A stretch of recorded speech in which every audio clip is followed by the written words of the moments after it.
I enrolled in Cardiff in 1946 for a course in building technology.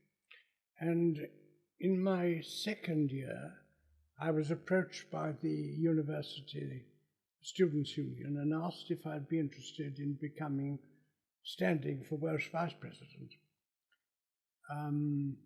I was elected, and I joined the National Executive of the National Union of Students.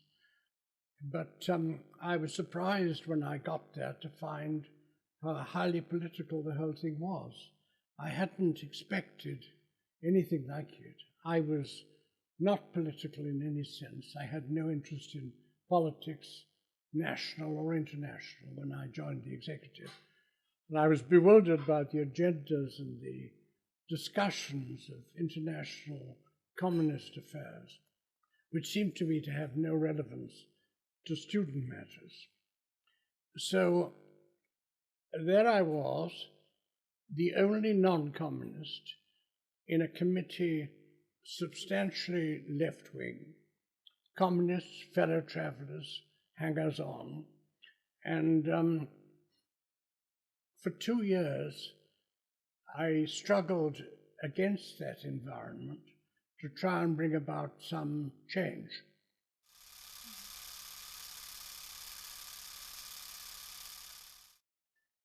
Well, it was a mixed bag in a sense. My generation were 6 years older than the normal intake. The universities were having to revamp a lot of their ideas to accommodate us as older students. But we all had a profound respect for the Soviet Union. They'd played a major part in the war. We were all disappointed that the world was disintegrating again.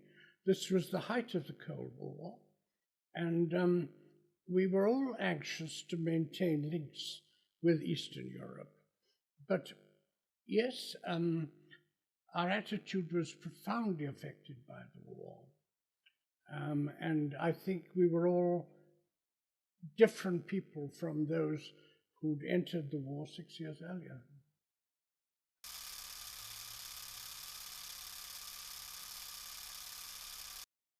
Well, in my time, NUS had a major international dimension, which is lost now.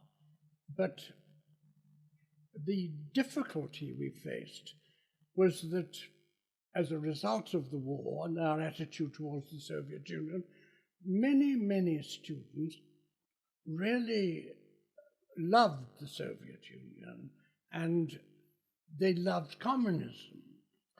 And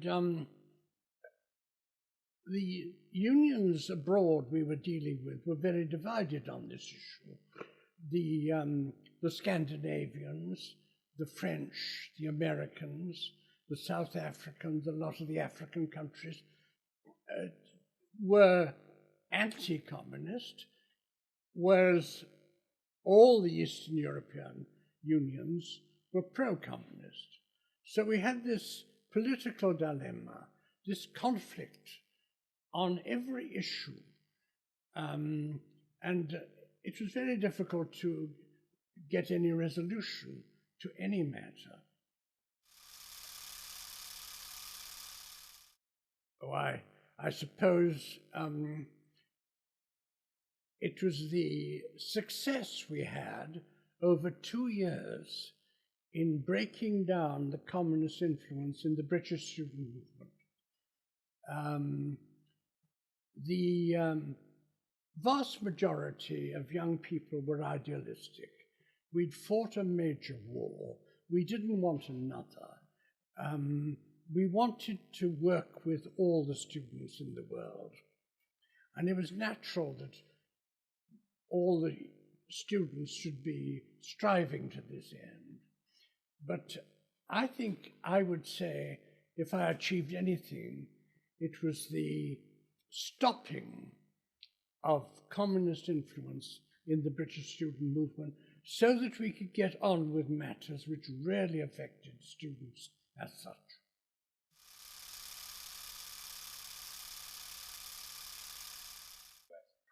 It wasn't easy. I frequently traveled to Prague on Czech Airlines, and I was the only passenger on board the plane. And when I got there, I wasn't surrounded by friends. I was surrounded by people who were decidedly hostile. I was shadowed everywhere I went by secret police. I remember one night on Charles Bridge in Prague with Secret Service agents on both sides of the bridge, faced with, I thought, the almost certainty of being tossed in the river. There were a number of occasions when we faced personal abuse, a lot of hostility, and we might well have been given one-way tickets to Siberia, but I'm surprised that we survived.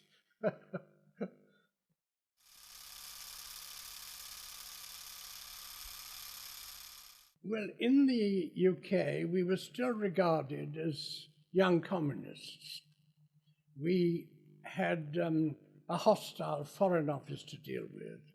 We had a hostile press. It was very difficult to make ourselves heard on matters that really affected students because of this hostility. But we struggled on over 2 years, and gradually we were listened to.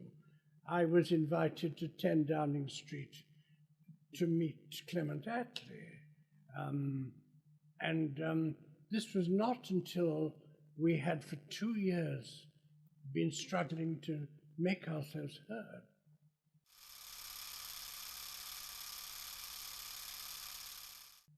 Oh, undoubtedly. I was a non-political being when I entered NUS. I was a highly political being when I left. I had enormous experience in NUS because I was the first full-time paid president, elected, but I moved into NUS headquarters in Ensley Street as chief executive officer, in effect. I had to administer the union. I had to travel all over the world. I had to meet heads of state. I had to argue the NUS case in communist countries. And all this was a vast experience, which I couldn't have been without. Oh, I had postings to, first of all, Singapore. After 3 years, I returned to London. I was then sent back to Singapore, and from Singapore, I was posted to Kuala Lumpur. And after Kuala Lumpur, I returned to London. I was then posted to Burma. I had 3 years in Rangoon. And after another tour in London, I was posted to Cyprus. And after that, I was posted to Oman in the Middle East. And then I had 10 years commuting to London in administrative jobs in the Foreign Office. It was a very mixed bag. Well, there were quite a few. I managed to end up in places where there was trouble. I was in Cyprus when the Turks invaded. I was in Rangoon when the coup d'etat took place. And so it went on. Wherever I went, there seemed to be trouble. It's a wonder I wasn't, they didn't stop posting me.